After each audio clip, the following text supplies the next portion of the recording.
श्रीराम जय जय राम. भगवंत आणि मी वेगळे नाहीत. समुद्राचा फेस खरा आहे असे वाटले तरी त्याच्या खाली पाणीच असते. असत्य हे नेहमी सत्याला धरूनच राहते. जे नाही ते तोंडाने सांगणे ही माया, तिला आपण खरे मानतो. मायेला असत्य मानले की ब्रह्माला सत्यत्व येते. आपण मायेच्या पाठीमागे जातो. पण माया ही मृगजळाप्रमाणे आहे असे समजते तेव्हा आपण स्वस्थ होतो. जन्माच्या वेळेस सोहम म्हणत होता, नंतर कोहम म्हणू लागला आणि शेवटी देहच मी म्हणू लागला. वास्तविक सूर्य आणि त्याचे किरण हे जसे वेगळे नाहीत, त्याप्रमाणे भगवंत आणि मी वेगळे नाहीत. सत्य म्हणजे अखंड टिकणारे ते, म्हणजे परमात्म स्वरूप होय. सच्चिदानंद स्वरूपाच्या ठिकाणी मन चिकटून राहणे यालाच अनुसंधान असे म्हणतात. भगवंता वाचून इतर सर्व म्हणजेच उपाधी होय. मला कळत नाही असे वाटणे ही परमार्थाची पहिली पायरी आहे. आणि मी आणि भगवंत वेगळे नाहीत असे अंगी मुरणे ही शेवटची पायरी होय. जे जे घडते त्याचा कर्ता परमात्मा आहे. मी फक्त कर्तव्यापुरता आहे असे वाटणे यालाच निष्काम कर्म असे म्हणतात. आणि आले तर भोगले, गेले तर सोडले हे सहज कर्म होय. दोष बाधू नयेत अशा रीतीने केलेले कर्म ते ज्ञानयुक्त कर्म होय. आणि ईश्वराच्या स्मरणात केलेले कर्म त्याला निरासक्त कर्म असे म्हणतात. अमुकच फळ मला मिळावे ही वृत्ती सोडणे याचे नाव निरासक्ती होय. विषयांची विरक्ती झाली की त्याला ज्ञान झाले असे म्हणतात. थोडक्यात म्हणजे जे कर्म बंधनाला कारण होते ते अज्ञान आणि जे मोक्षाला कारण होते ते ज्ञान समजावे. कर्ममार्ग, उपासना मार्ग, नवविधा भक्ती इत्यादी सर्वांनी गाठण्याचे ध्येय एकच असते. लग्नात ज्याप्रमाणे अमुक एक खर्च मी जास्त करीन, दुसरा कमी करीन असे माणूस म्हणतो, पण मुख्य कार्य हे की मुलीला नवरा गाठून देणे, त्याप्रमाणे भगवंताची भेट होणे हे मुख्य होय. आपली देहबुद्धी संतांच्या संगतीच्या आड येऊ देऊ नये. भगवंताच्या स्वरूप दर्शनाच्या आड माझ्या देहबुद्धीचा पर्वत येतो. सर्व साधनांचा उपयोग अभिमान नाहीसा करण्यासाठी असतो. नामस्मरणाने हे काम लवकर होते आणि म्हणूनच सर्व साधनांचे सार भगवंताचे नाम हेच आहे. ते आपण श्रद्धापूर्वक घ्यावे आणि भगवंताशी एकरूप व्हावे. आपण प्रयत्न करीत असताना भगवंत माझ्या पाठीशी आहे ही भावनाच आपल्याला उद्धरून नेईल याची खात्री बाळगा. आणि भगवंताच्या नामात आनंदाने कालक्रमणा करा. श्रीराम जय जय राम. चैतन्यवाणी. आज तुम्हाला जेवढा वेळ मिळतो तेवढा सगळा भगवंताच्या नामात घालवण्याचा प्रयत्न करा. श्रीराम जय जय राम. दशक 5वा. समास 5वा. बहुधा ज्ञान नाम. जोपर्यंत ते ज्ञान आपल्या मनात ठसले नाही तोपर्यंत आपल्या मनातील तळमळ जाणार नाही. सगळा परमार्थ कशासाठी, तर अंतःकरणातील तळमळ जावी. ज्ञान प्राप्त झाल्याशिवाय अंतःकरणातील तळमळ शांत होणार नाही. मन अशांत आहे ते शांत कधी होईल? ज्यावेळी ते ज्ञान प्राप्त होईल त्यावेळी मनाची शांती प्राप्त होईल. एखाद्याला वाटेल ते ज्ञान मिळवायचे म्हणजे काय मिळवायचे? ज्ञान म्हणजे काय असेल? मला पचेल की नाही, रुचेल की नाही, समजेल की नाही? कितीही कठीण असलं तरी गुरु अत्यंत साध्या सोप्या भाषेत ते ज्ञान पोहोचवितात. ज्ञान कशाला म्हणतात ते सांगितलं आणि मग सांगतात ते ज्ञान खरे नाही, म्हणजे याच्यापेक्षा ते ज्ञान वेगळं आहे. ज्याला तू ज्ञान समजतोस ते ज्ञान म्हणजे एखाद्याला तुमचं भूत, भविष्य, वर्तमान याचं ज्ञान असेल, पण ते ज्ञान म्हणजे आत्मज्ञान नाही. खूप विद्यापठन केलं, सगळं मुखोद्गत आहे.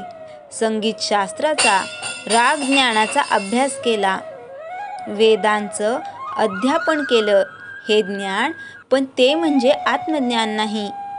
ज्ञान काय ते कळलं पाहिजे, मग आत्मज्ञान कळेल. याला ज्ञान म्हणतात, पण ते खरे ज्ञान नाही, ते तत्त्व वेगळे आहे.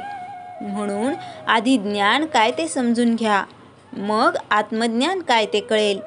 ज्याला उत्तम व्यवसाय करता येतो, ज्ञान आहे पण आत्मज्ञानी नाही. जन्ममृत्यूच्या फेऱ्यातून सुटणारे हे ज्ञान नाही. नाना परीक्षांचे ज्ञान म्हणजे त्याला रत्न कसे आहेत ते कळतं, खरं खोटं रत्न कळतं.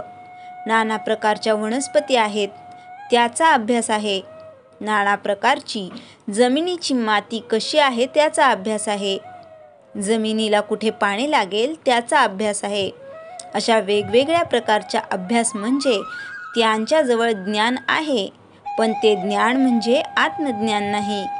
त्या ज्ञानाने त्याचं पोट भरेल, काही प्रश्न सुटतील, पण ते ज्ञान म्हणजे आत्मज्ञान नाही.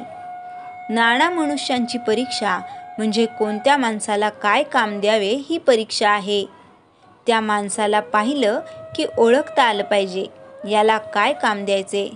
प्रत्येक माणसाकडे गुण आहे, पण त्या गुणाची पारख करून कोणाला कोणतं काम द्यायचं, कोणत्या जबाबदाऱ्या द्यायच्या हे कळलं पाहिजे.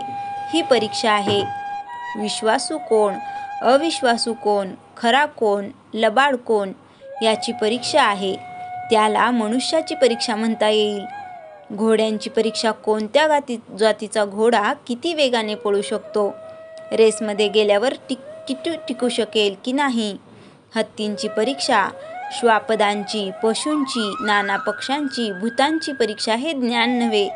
नाना यानांची, वस्त्रांची, शास्त्रांची परीक्षा हे ज्ञान नाही. नाना धातूंची, नाण्यांची, रत्नांची परीक्षा हे ज्ञान नाही. पाषाण परीक्षा, काष्ठांची, वाद्यांची परीक्षा हे ज्ञान नाही. नाना भूमींची, जळांची, सतेज परीक्षा हे ज्ञान नाही.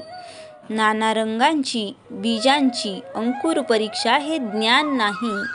पुष्कळांची, फळांची, पुष्पांची, वल्लींची परीक्षा हे ज्ञान नाही. नाना दुःखांची, रोगांची, चिन्हांची परीक्षा हे ज्ञान नव्हे. नाना मंत्रांची, यंत्रांची, मुहूर्तांची परीक्षा हे ज्ञान नव्हे. नाना क्षेत्रांची, गृहांची, पात्रांची परीक्षा हे ज्ञान नव्हे. नेमके बोलणे, तात्काळ प्रतिवचन देणे, शीघ्र कवित्व करणे हे ज्ञान नव्हे. नेत्रपालवी, नादकळा, करपालवी, भेदकळा, स्वरपालवी, संकेतकळा हे ज्ञान नव्हे. काव्यकुशल संगीत कला, गीत, प्रबंध, नृत्यकला, सभाचातुर्य, शब्दकळा हे ज्ञान नव्हे. वाग्विलास, मोहनकळा, रम्य रसाळ, गायनकळा, हास्यविनोद हे कामकळा हे ज्ञान नव्हे. विद्या आणि 64 कला म्हणजे कोणत्या हे सांगितलं, हे ज्ञान म्हणजे, पण आत्मज्ञान नाही. 14 विद्या आणि 64 कला येणाऱ्या मनुष्याकडे कौशल्य आहे, ज्ञान आहे, पण आत्मज्ञान नव्हे. याला ज्ञान म्हणतात हे खरे आहे, पण आपल्याला वाटते हेच ज्ञान खरे भासते, पण नाही. दिसते, भासते ते सारे विश्व नाशवंत हे ज्ञान आहे. भासतंय, पण मुख्य ज्ञान यापेक्षा वेगळं आहे. ज्याला मनातलं कळतं म्हणजे केवढा ज्ञानी आहे, महाज्ञानी आहे. पण ज्या ज्ञानाने आपल्याला मोक्ष प्राप्त होईल ते ज्ञान याच्याजवळ नाही. त्यामुळे आपल्याला सायुज्य प्राप्ती होते, ते ज्ञान वेगळे. सायुज्य मुक्ती प्राप्त होणारे ज्ञान खरे आहे. ते ज्ञान कसं आहे, तिथे गेल्यानंतर परत येणे नाही. जन्ममृत्यूचा फेराच चुकला असं जे सायुज्य ज्ञान ते वेगळं. शिष्याने पुन्हा प्रार्थना केली, देवा बरं झालं, आम्ही याच गोष्टीला ज्ञान समजत होतो.